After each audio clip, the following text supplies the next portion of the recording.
বেশ কড়া মাঞ্জা হয়েছে। খাদু মল্লিক বলে লোকটা যত বড় ঘুড়িবাজ লোক হোক না কেন, তার চাপরাশ সে সহজে কাটতে পারবে না।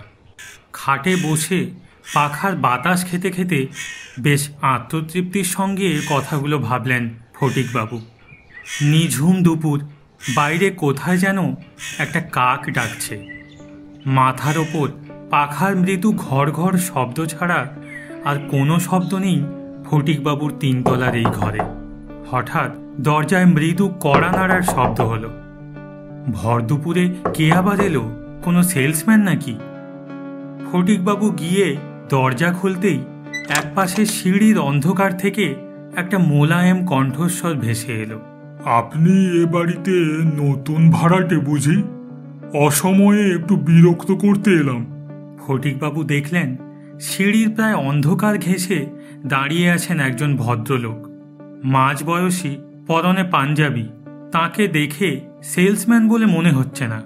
সম্ভবত সিঁড়ি বেয়ে ওপর থেকে নেমে এসে দাঁড়িয়েছেন তিনি। আপনাকে তো ঠিক চিনলাম না। আমার নাম অবিনাশ হালদার। আমি ওই ছাদের কোণার ঘরটাতে থাকি। ছাদে আপনি ঘুড়ির মাঞ্জা দিচ্ছিলেন। আমার আবার এক সময় ঘুড়ি ওড়ানোর খুব শখ ছিল, তাই ভাবলাম একবার আপনার সঙ্গে পরিচয় করে আসি। দুদণ্ড কি কথা বলা যাবে আপনার সঙ্গে? ছাদের কোণায় একটা ঘর আছে। লোকটা তাহলে হয়তো সত্যিই সেখানে থাকেন। মাস তিনেক হলো উত্তর কলকাতার এই 4 তলা পুরনো বাড়িটায় ভাড়াটে হিসেবে উঠে এসেছেন ফটিকবাবু। বাড়িটায় অনেক খুপড়ি খুপড়ি ঘর, তবে এখানে যে যার মতো থাকে, কেউ কাউকে বিরক্ত করে না। ফটিকবাবু সকাল 8টাতে অফিস বেরিয়ে যান, ফেরেন রাত 8টায়। এ বাড়িতে কারো সঙ্গেই পরিচয় নেই তার।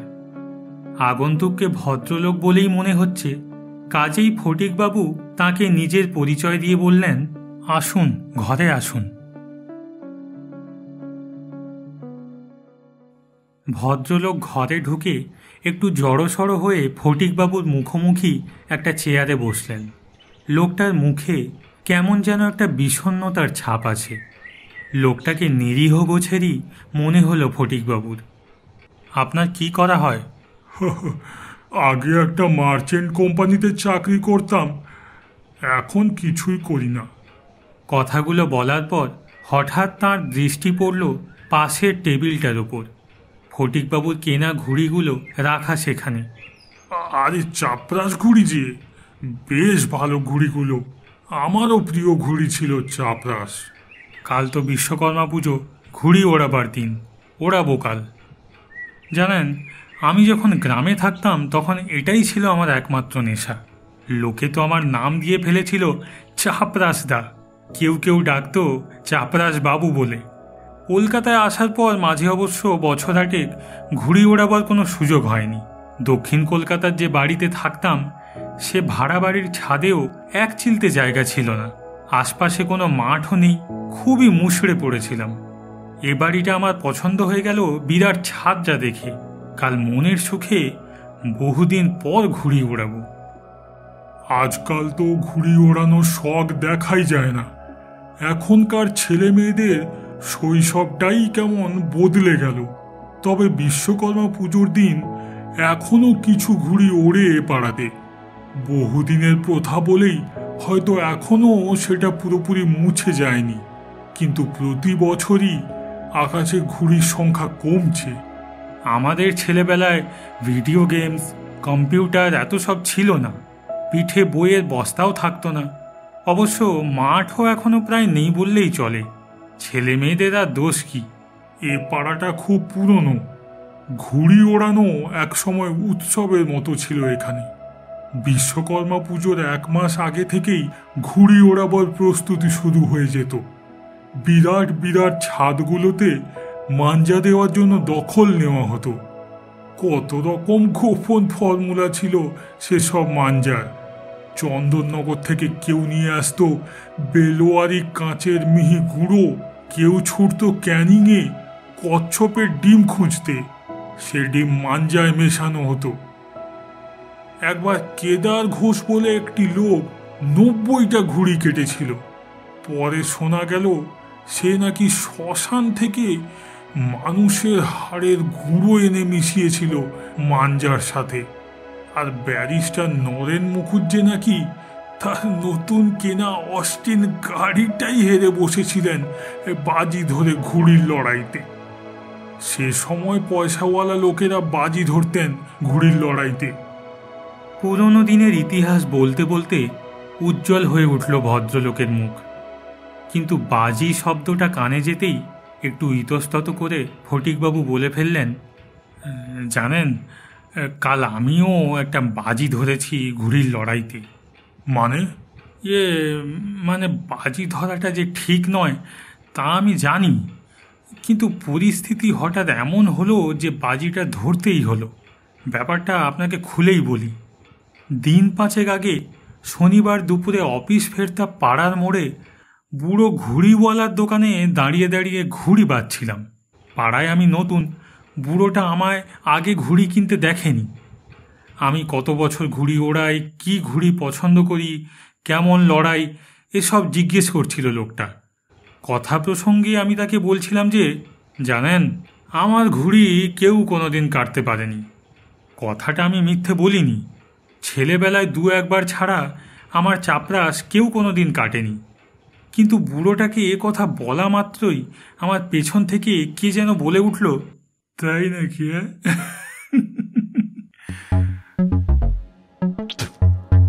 আমার ঘুড়িও কেউ কাটতে পারেনি। তো বিশ্বকর্মা পুজোর দিন একটা লড়াই হবে নাকি? কে কত ঘুড়িবাজ দেখা যাবে। তাকিয়ে দেখি আমার ঠিক পিছনে মাঝবয়সী একজন লোক দাঁড়িয়ে। তার মাথায় কদম ছাড় চুল, পরনে রংচঙের শার্ট আর জিন্সের প্যান্ট, বোতাম খোলা বুকে সোনার চেনে একটা বাঘ নখের লকেট। লোকটার সঙ্গে আরও কয়েকজন যুবক। নমস্কার, আমার নাম খাদু মল্লিক। আপনার পাড়াতেই থাকি। লোহা লক্করের কারবার আছে আমার। আপনি তো ওই গলির কোনায় 15 নম্বর বাড়িতে নতুন ভাড়া এসেছেন, তাই না? তা হয়ে যাবে নাকি ওই দিন একটা ঘুড়ির লড়াই? ঘুড়ির লড়াই অনেকটা প্রাচীন দিনের সাহেবদের ডুয়েল লড়াইয়ের মতো। কেউ আহ্বান করলে তাতে সাড়া না দিলে মান ইজ্জত থাকে না। কাজেই আমি বললাম, আমার আপত্তি নেই, হতেই পারে। তবে একটা শর্ত আছে, কিন্তু কিছু নিয়মও থাকবে এই লড়াইতে। 3 বার খেলা হবে। যে 2 বার ঘুড়ি কাটতে পারবে সে জিতবে। অন্য পক্ষ তাকে 10,000 টাকা দেয়। অর্থাৎ এ খেলায় 10,000 টাকা বাজি। আমার গায়ে জমিদারি রক্ত আছে। ঘুড়ির লড়াইতে বাজি ছাড়া আমি খেলি না। খেলায় বাজি ধরা ঠিক নয়, তাই আমি তাকে বললাম, বাজি ধরে নয়, এমনি লড়াই হতে পারে। খুব বেশি হলে মোড়ের মাথায় আবার খাবো রেস্তোরাঁর মাটন বিরিয়ানি বাজি হতে পারে। বিরিয়ানি আবার বাজি হলো নাকি? আপনি কি ভয় পেলেন? ট্যাঁকে টাকা না থাকলে অবশ্য অন্য কথা। না, ও টাকা আমার কাছে আছে, কিন্তু বাজি ধরা আমার পছন্দ নয়। কেন ঘুড়িওয়ালার কাছে মিথ্যে গল্প করছিলেন দাদা? আপনার ঘুড়ি নাকি কেউ কাটতে পারে না, এইসব গল্প আমার অনেক শোনা আছে। আমি একদম সত্যি বলছি। দরকার হলে আপনি আমার গ্রামে চলুন, লোকেরা কি বলে শুনুন। গ্রামে যেতে আমার বই গেছে। সাহস থাকলে আমার সঙ্গে বাজিতে নামুন, এলেম বোঝা যাবে। আমি চুপ করে রইলাম। তাই দেখে সে বলল, বুঝেছি। এই যে বুড়ো, এ বাবুকে তুমি খোকা লাটিমার ছোট ঘুড়ি দাও। এ খবরদার মাঞ্জা যেন কড়া না হয়, হাত কেটে যাবে। বাবা বিশ্বকর্মার পুজো ওই খোকা বাবুদের সঙ্গে ঘুড়ির লড়াই খেলবে। মাঞ্জা লাটাই ঘুড়ির পয়সাও বরং তুমি আমার থেকেই নিও। খাদু মল্লিকের স্যাঙ্গাতরা তার কথা শুনে খ্যাঁক খ্যাঁক করে অসভ্যের মতো হাসতে লাগলো। যার ঘুড়ি কোনোদিন সত্যিই কেউ কাটতে পারেনি, যে বোম্বাই লাটাই ব্লেডের মতো ধারালো সুতোর মাঞ্জা ছাড়া কোনোদিন ঘুড়ি ওড়ায় না, তাকে নিয়ে এমন রসিকতা! হঠাৎ আমার মাথাটা কেমন যেন বিগড়ে গেল। ঠিক আছে, কে কত বড় ঘুড়িবাজ বোঝা যাবে, আমি রাজি। আমার কথা কানে যাওয়ার সঙ্গে সঙ্গেই খাদু মল্লিক আমাকে চমকে দিয়ে পকেট থেকে একটা 100 টাকার বান্ডিল বুড়ো দোকানির দিকে ছুঁড়ে দিয়ে আমার উদ্দেশ্যে বলল, আমার আপনার দুজনের টাকাই ওই বুড়োর কাছে জমা থাকবে। আপনার কাছে এখন টাকা না থাকলে কাল পরশু টাকাটা ওকে দিয়ে যাবেন। বিশ্বকর্মা পুজোর দিন ঠিক 5টায়। কটায়? ঠিক 5টায় আমার ঘুড়ি আকাশে উড়বে।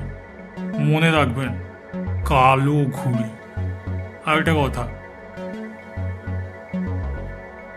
কথার খেলাপ আমি করি না, আর অন্য কেউ করলেও আমি তা পছন্দ করি না, বুঝলেন? আমাকে আর কথা বলার সুযোগ না দিয়ে খাদু মল্লিক এরপর দলবল নিয়ে হাঁটতে শুরু করলো। অগত্যা সোমবার অফিস ফেরত আমিও সেই বুড়োটার কাছে 10,000 জমা রেখে এসেছি। তবে আমি নিশ্চিত খাদু মল্লিক আমাকে হারাতে পারবে না। তবে বাজির টাকাটা আমি কোনো অনাথ আশ্রমকে দান করে দেব ভেবেছি। খাদু মল্লিক আবার সেই কালো ঘুড়ি। আপনি খাদু মল্লিককে চেনেন নাকি?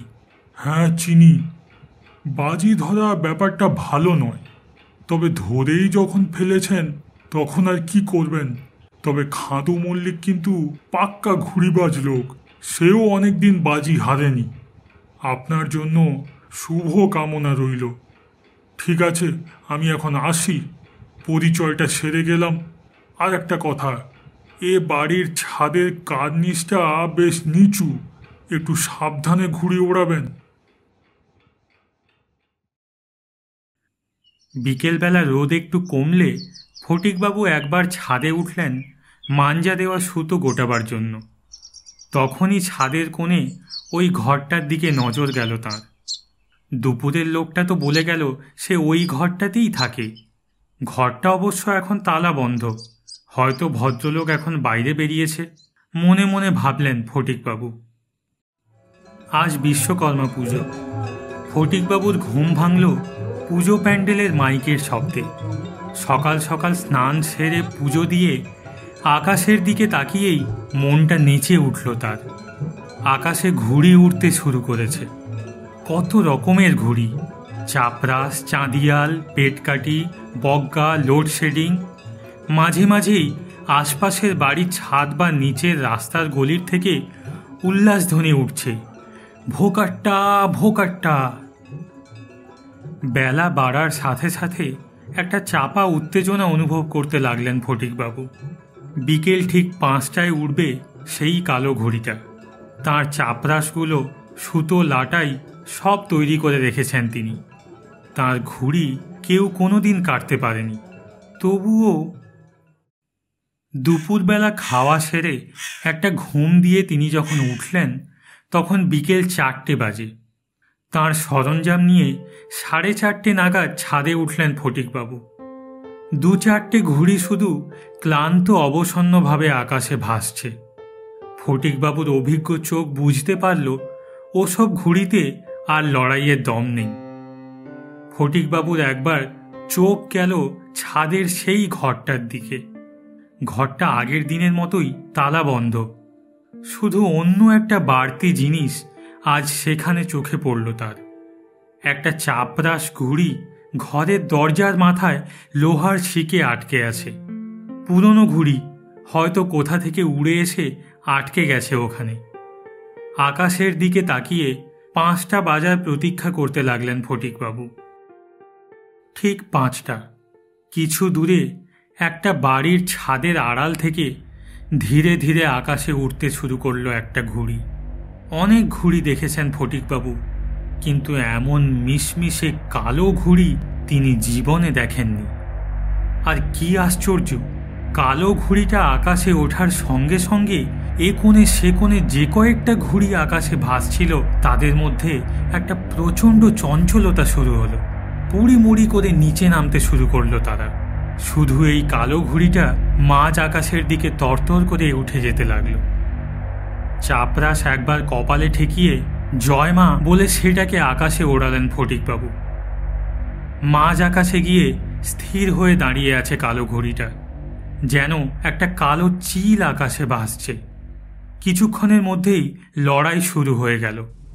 কখনো কালো ঘুড়িটা ছোঁ মেরে এগিয়ে আসে চাপরাসের দিকে, কখনো আবার ফটিকবাবুর চাপরাশ ধেয়ে যায় কালো ঘুড়িটার দিকে, কিন্তু একজন এগোলেই অন্যজন স্যাত করে সরে যাচ্ছে এপাশ ওপাশ ওপর নিচে, প্যাঁচ লাগাতে দিচ্ছে না। আকাশটা যেন একটা বিরাট বক্সিং রিং, সেখানে লড়াই করছে দুই বক্সার, কখনো আঘাত করতে এগিয়ে যাচ্ছে, কখনো বা আঘাত বাঁচাতে সরে আসছে। বেশ কিছুক্ষণ এভাবে চলার পর কিভাবে হঠাৎ প্যাঁচ লেগে গেল দুটো ঘুড়িতে। ফটিকবাবুর টানা মাঞ্জা, তিনি হ্যাঁচকা টান দিলেন সুতোয়। পরক্ষণেই কালো ঘুড়িটা সুতো কেটে ভাসতে শুরু করলো। উল্লাসে লাফিয়ে উঠলেন ফটিকবাবু। তবে ফটিকবাবুর এই উল্লাস বেশিক্ষণ স্থায়ী হলো না। কয়েক মুহূর্তের মধ্যেই একই রকম মিশমিশে আর একটা কালো ঘুড়ি অসম্ভব ক্ষিপ্রতায় আকাশে উঠতে শুরু করলো। আবার শুরু হলো লড়াই। কালো ঘুড়িটা এবার যেন অনেক সতর্ক, চট করে চাপরাশের কাছে আসছে না। ফটিকবাবুর ঘুড়ি তার কাছে গেলেই সে সরে যাচ্ছে। দুটো ঘুড়ির চোর পুলিশ খেলা শুরু হলো মাঝ আকাশে। সূর্য ঢলতে শুরু করলো। এক সময় বেশ অধৈর্য হয়ে পড়লেন ফটিকবাবু। কালো ঘুড়িটা কিছুতেই তার কাছে আসছে না। আর এরপরই তিনি খেয়াল করলেন কালো ঘুড়িটা কেমন যেন নেতিয়ে পড়ছে। খুব ধীরে হাওয়ায় ভাসতে ভাসতে সে নিচে নামছে। ব্যাপারটা পরীক্ষা করার জন্য কয়েকবার চাপরাশটাকে তার দিকে নিয়ে গেলেন, কিন্তু কালো ঘুড়ির কোনো হেলদোল নেই। মাঝ আকাশে সূর্য ডোবার সময় শেষ বিকেলে ঘুড়ির সুতো ভিজলে অনেক সময় ঘুড়ির এমন হয়, ঠিক এমনভাবেই নেতিয়ে পড়ে ঘুড়ি। ব্যাপারটা নিশ্চয়ই তাই। এখন প্যাঁচ লাগিয়ে টান দিলেই কালো ঘুড়ি ভোকাট্টা। এই সুযোগ ছাড়া যাবে না, এই ভেবে ফটিকবাবু তার চাপরাশ বাড়ালেন কালো ঘুড়ির দিকে। সে ঘুড়ি তখন আরও নেতিয়ে পড়েছে। প্রথম ঘুড়িটা কেটে ফটিকবাবুর আত্মবিশ্বাস তখন তুঙ্গে। তিনি প্যাঁচ লাগালেন ঘুড়িতে, কিন্তু তার পর মুহূর্তেই একটা অদ্ভুত ঘটনা ঘটল। মৃতপ্রায় অবসন্ন কালো ঘুড়িটা হঠাৎ গোঁত্তা খেয়ে রকেটের বেগে আকাশে উঠে গেল। আর ফটিকবাবু অনুভব করলেন তাঁর লাটাইয়ের সুতোর টান আর নেই। সুতো ছেড়ে ভাসতে শুরু করেছে তাঁর চাপরাশ। ব্যাপারটা একটা ফাঁদ ছিল। কিছুক্ষণ হতভম্বভাবে দাঁড়িয়ে রইলেন ফটিকবাবু। তারপর অবশিষ্ট সুতো নামিয়ে নতুন একটা চাপরাশ যখন তাতে লাগাতে যাচ্ছেন, ঠিক তখনই পিছন থেকে ভেসে এলো একটা গলা। আপনি ভালো ঘুড়ি ওড়ান ঠিকই, কিন্তু ধূর্ততায় খাদু মল্লিকের সঙ্গে পারবেন না। কিভাবে আপনাকে ঠকালো দেখলেন? গলা শুনে মৃদু চমকে উঠে ফটিকবাবু দেখলেন তাঁর কিছুটা তফাতে দাঁড়িয়ে আছেন গতকাল দুপুরের সেই ভদ্রলোক অবিনাশবাবু। প্রথম থেকেই লড়াইটা দেখছি আমি। প্রথমবার আপনি কালো ঘুড়িটা কাটতে পেরেছিলেন খাদু মল্লিক অসতর্ক ছিল বলে। বারবার ও জিনিস কিন্তু খাটবে না। এ লড়াইটা যেভাবেই হোক জিতবে সে। দিন, লাটাইটা এবার আমাকে দিন। লাটাইটা আপনাকে দেব মানে? দেবেন, কারণ কালো ঘুড়ির সঙ্গে শেষ লড়াইটা আমি লড়ব এই ঘুড়িটা দিয়ে। অবিনাশবাবুর হাতে ধরা রয়েছে ছাদের মাথায় যে চাপরাশটা ছিল সেটা।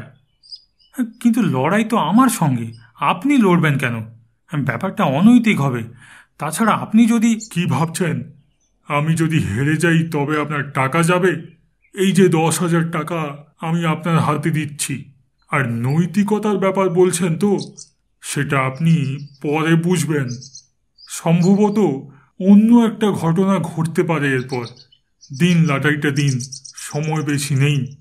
লোকটার কণ্ঠস্বরে এমন কিছু একটা ছিল যে ফটিকবাবু লাটাইটা লোকটার হাতে তুলে দিয়ে বললেন, নিন তবে, আর টাকাটা আপনার কাছে রাখুন। তবে আমি কিন্তু ব্যাপারটা কিছুই বুঝতে পারছি না। বুঝতে পারবেন। আপনি এখন আমার ওই ছাদের ঘরের আড়ালে গিয়ে দাঁড়ান। কোনো পরিস্থিতিতেই আমি যতক্ষণ না বলবো বাইরে বেরুবেন না। আপনি নিশ্চিন্তে থাকুন, খাদু মল্লিকের প্যাঁচ এবার আমি কাটবই। ভদ্রলোকের কথা শুনে কিছুটা বিস্মিতভাবেই তার নির্দেশ মতো সেই ঘরটার আড়ালে গিয়ে দাঁড়ালেন ফটিকবাবু। অবিনাশবাবু যখন ঘুড়ি ওড়ালেন তখন সূর্য ঢলে পড়েছে। ওপরে উঠতে লাগলো তার ঘুড়ি। যেভাবে তিনি লাটাই ধরে সুতো ছাড়াতে লাগলেন তা দেখেই ফটিকবাবু বুঝে গেলেন এ লোকটাও পাকা ঘুড়িবাজ। কালো ঘুড়ির কাছে পৌঁছে গেল অবিনাশবাবুর চাপরাশ। স্থির হয়ে দাঁড়িয়ে আছে কালো ঘুড়ি। অবিনাশবাবুর ঘুড়িটাও স্থির হলো। মিনিটের পর মিনিট কেটে যাচ্ছে, কিন্তু ঘুড়ি দুটো একদম স্থির। কেউ যেন আকাশের গায়ে আঠা দিয়ে আটকে রেখেছে ঘুড়ি দুটোকে। ঘরটার আড়াল থেকে ফটিকবাবু বুঝে উঠতে পারলেন না কি করতে চলেছে দুই ঘুড়িবাজ। অবিনাশবাবু তার দিকে পেছন ফিরে ছাদের আলছের ধারে লাটাই ধরে পাথরের মূর্তির মতো দাঁড়িয়ে আছেন। এদিকে অন্ধকার নামতে চলেছে। এক সময় বেশ অধৈর্য হয়ে ফটিকবাবু ঘরটার আড়াল থেকে বাইরে বেরোতে যাচ্ছিলেন। ঠিক সেই সময় হঠাৎ একটা অদ্ভুত ব্যাপার চোখে পড়ল তার। ছাদের কোনায় কার্নিশ বেয়ে বিড়ালের মতো নিঃশব্দে ছাদে উঠে এলো একজন লোক। তাকে দেখেই চমকে উঠলেন ফটিকবাবু। আরে, এ যে খাদু মল্লিক! তাহলে আকাশে কালো ঘুড়িটা ওড়াচ্ছে কে? ছাদের চারদিকে একবার তাকিয়ে নিয়ে খাদু মল্লিক দু হাত সামনে বাড়িয়ে এরপর পা টিপে টিপে এগোতে লাগলো ছাদের কিনারে দাঁড়িয়ে থাকা অবিনাশবাবুর দিকে। অবিনাশবাবু পাথরের মূর্তির মতো আকাশের দিকে তাকিয়ে আছেন। খাদু মল্লিকের চোখ দুটো জ্বলছে, ঠোঁটের কোণে ফুটে উঠেছে এক জান্তব হাসি। আর মাত্র কয়েকটা পা, তাহলেই খাদু মল্লিক ছুঁয়ে ফেলবে অবিনাশবাবুকে। ঠিক সেই সময় অবিনাশবাবু ঘুরে দাঁড়ালেন। তার মুখেও ফুটে উঠেছে একটা দুর্বোধ্য হাসি। তিনি খাদু মল্লিকের উদ্দেশ্যে বললেন, তুমি আসবে আমি জানতাম। এসো, আমাকে ধাক্কা দাও। এই তো ছাদের কিনারে দাঁড়িয়ে আছি আমি। এসো এসো। ক্রমশ চওড়া হচ্ছে অবিনাশবাবুর হাসি। খাদু মল্লিকের ঠোঁটের হাসিটা মুছে গেল। প্রথমে বিস্ময়, তারপর লোকটার মুখমণ্ডলে ফুটে উঠল প্রচণ্ড আতঙ্কের ছাপ। হাত দুটো আপনা থেকেই যেন গুটিয়ে গেল বুকের কাছে। যেন ভয়ঙ্কর কোনো আতঙ্কে চিৎকার করে উঠে খাদু মল্লিক দড়াম করে পড়ে গেল ছাদে। আর এরপর মুহূর্তেই অবিনাশবাবুর চাপরাশ ধেয়ে গেল কালো ঘুড়ির দিকে। তাকে পালাবার কোনো সুযোগ না দিয়ে প্যাঁচ লাগিয়ে লাটাইতে একটা হ্যাঁচকা টান দিলেন তিনি। আশপাশ থেকে শোরগোল শোনা গেল, ভোকাট্টা! কেটে গেল খাদু মল্লিকের ঘুড়ি। ছাদের উপর চিত হয়ে পড়ে আছে খাদু মল্লিক। তার চোখ বন্ধ, ঠোঁটের কষবে চুঁইয়ে পড়ছে গ্যাঁজলা। প্রচণ্ড আতঙ্কে বাহ্য জ্ঞান লোপ পেয়েছে তার। ব্যাপারটা কি, আমি তো কিছুই বুঝতে পারছি না। ও ছাদে উঠেছিল আপনাকে ধাক্কা দিয়ে ফেলে দিয়ে বাজিটা জেতার জন্য। ও এ তল্লাটের নাম করা গুন্ডা। শেষ ঘুড়িটা ওর কোনো স্যাঙাতের হাতে দিয়ে এখানে এসেছিল। তারপর আমাকে দেখে। আপনাকে দেখে ওর এই অবস্থা হলো কেন?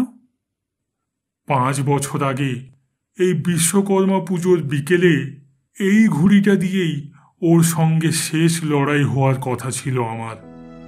ওর বাজির ফাঁদে পড়ে গেছিলাম আমিও। 20,000 টাকা বাজি। একই রকম বিকাল, একই ঘটনা। প্রথমে আমি ওর ঘুড়ি কাটলাম, তারপর ও আমার। ছাদের কিনারে দাঁড়িয়ে আমি যখন এই দ্বিতীয় ঘুড়িতে সুতো বাঁধতে যাচ্ছি, তখন পিছন থেকে ছাদে উঠে এসেছিল খাদু মল্লিক। আর তারপর তারপর কি? তারপর আবার কি, ওই গুন্ডা খাদু মল্লিক আমাকে পিছন থেকে ধাক্কা মেরে 4 তলার ছাদ থেকে নিচে ফেলে দিল।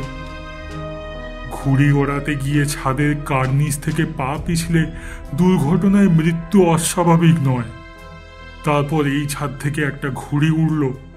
তার কোনো স্যাঙাত কালো ঘুড়ি দিয়ে সেটা কাটল। সবাই দেখল বাজি জিতেছে খাদু মল্লিক।